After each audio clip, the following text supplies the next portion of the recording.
Good morning, Oglala Lakota County School District staff. Hihanilakchi. All right, so if you're watching this, we're having a snow day, which means it's either a blizzard or it is probably dangerously cold. So this is the Lakota Studies allotted time uh, for these kind of days.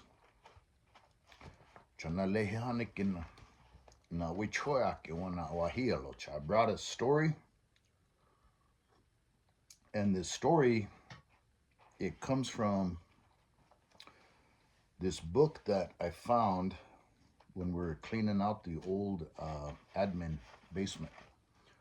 It's called A Collection of Beadwork Designs by Cordelia Atakim. And this book was made back in 1972. Medicine Root Press, Pine Ridge Indian Reservation, Kyle, South Dakota, with artwork by John Apple. So Cordelia Atakim, this book it's pretty old. It's just it's kind of uh, it's not a very thick book, but I was really excited when I found this. So most of the book is on beadwork designs, and she kind of gives some history and stuff of it. But what got me excited was within the book, every now and then she would have these pages typed out, and they're called stories my grandfather told.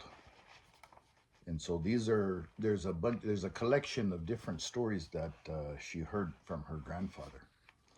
So if this was made in 1972, those stories are probably pretty old. And so I'm going to share one of the stories that's in here. And over the course of time, I'll tell some other ones from it. But the story that she has, the first one that she remembers, her grandfather told her a story about a long time ago in Hankaha. There was a camp, a Wichoti, and this young man and this young woman, they fell in love. They got married, and this man, he went to go live with his wife's people. So and that sometimes happened. So most of the time, if a woman got married, because you couldn't marry within your own tioshpai, and so he might, when he found a wife, he might go and live with her people, with her camp. And most of the time, the woman would go and live with the man's camp, the man's people. So when they do something like that, there's a word that they refer to these people as. If it's the man, they call him wichawach. And if it's the woman, they call her wiwocha. And that means like a buried man or a buried woman. And so the reason that they refer to them as that, as a buried man and a buried woman, kind of like they're gone in a figurative sense. They're no longer here. They're buried. And the way I was explained that is that when that man leaves his own camp, when he leaves his own relatives, his own people, then he's not there physically anymore. He's not there to converse with his relatives. He's not there for his company. He's not there to defend. He's not there to hunt. Um, and so, in a figurative kind of way, he's gone. He's buried. Chayukha, the woman, the same way for her. So when she's gone, those kind of same things at her camp. So that's kind of the term that they called them. Um, they can, sometimes be translated as son-in-law or daughter-in-law, but that's kind of the meaning behind it. So this young man, he went to go live with his wife's people, and this camp that they were in, they fell upon really hard times. There was no food for many days. The hunters would go out, they couldn't find anything, and so they got to the point where they most likely ate all their dogs, ate all their horses, everything. So there was really nothing to eat at all for a long time. And it got to the point where they were boiling their rawhide. And then from boiling their rawhide, they could make like a broth out of it. And then they would drink that. So that's kind of the state that they were in. This man, one day he went out to go hunt. And he went out to look for game again. And he went really far away from the camp. There's nothing there.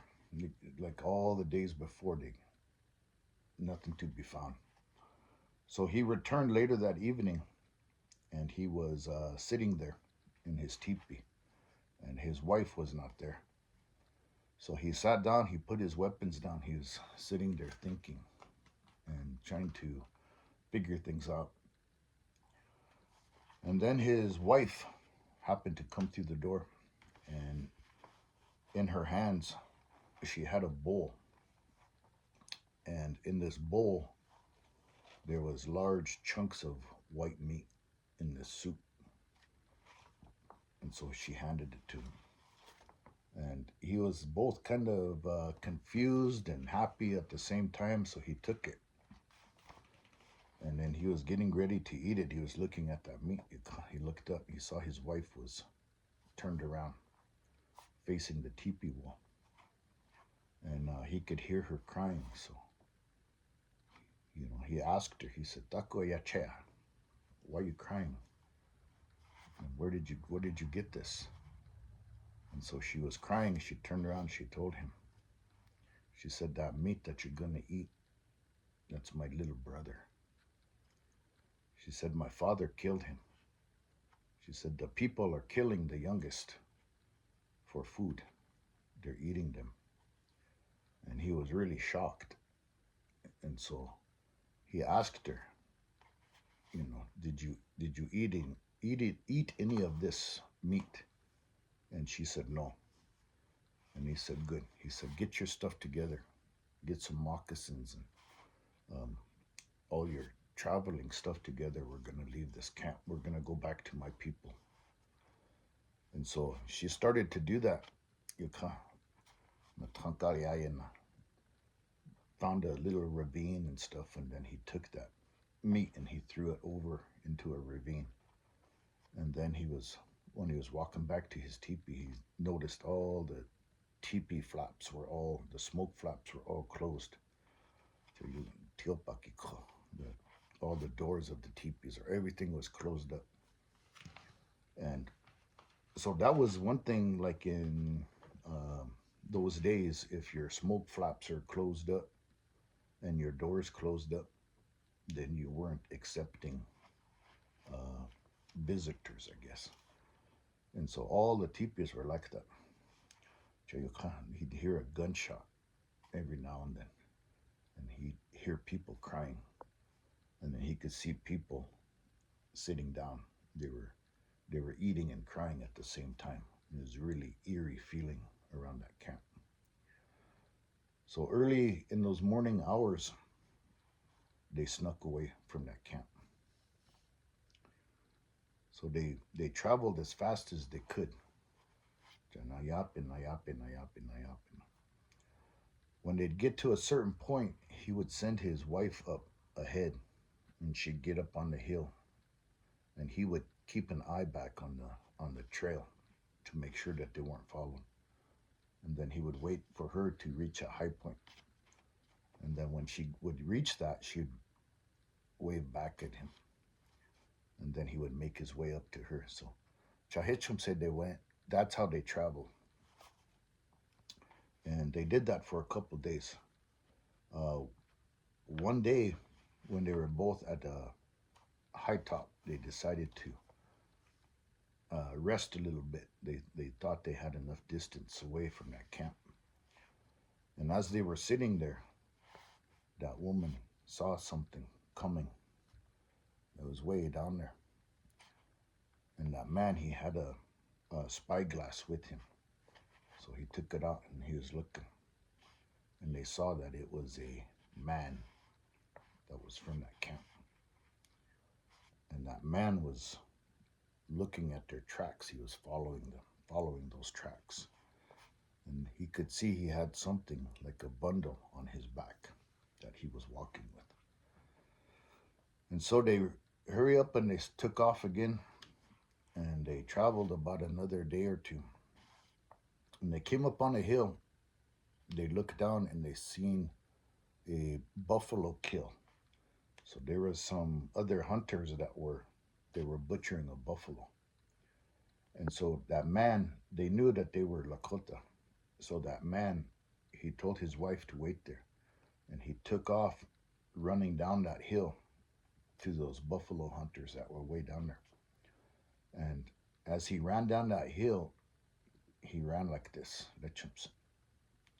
And he ran like in a zigzag pattern. And so those hunters, when they saw him, this was a common knowledge thing amongst the Lakotas that if you do that, if you run like that, you see somebody running like that, that is a sign of distress. There's something wrong. So Yokande got on their horses and they ran over to him. And they gave him a horse and then they went up and got his wife. And then that man told them everything that happened in that camp and what he saw. And then they told him about this man that's following them. So they decided to go on the other side of the hill and they went up there and they waited. And then before too long, they saw that man that was following them. He had his head down and he was following their tracks. And then when he reached that buffalo, they said he walked in a circle around that buffalo. He was still looking at tracks. So he didn't even pay attention to that buffalo, that dead buffalo. And even though it was butchered and you could see the meat and stuff, he didn't pay attention to it. He had no interest in that buffalo meat. Okay? And so then he followed those tracks up where they picked that woman up and then going up that next hill. So as that guy was walking up towards them, they opened fire on him. And they said that they shot him. They would shoot him many times and then he'd fall. And then he would get back up and he was coming towards them and he'd fall again.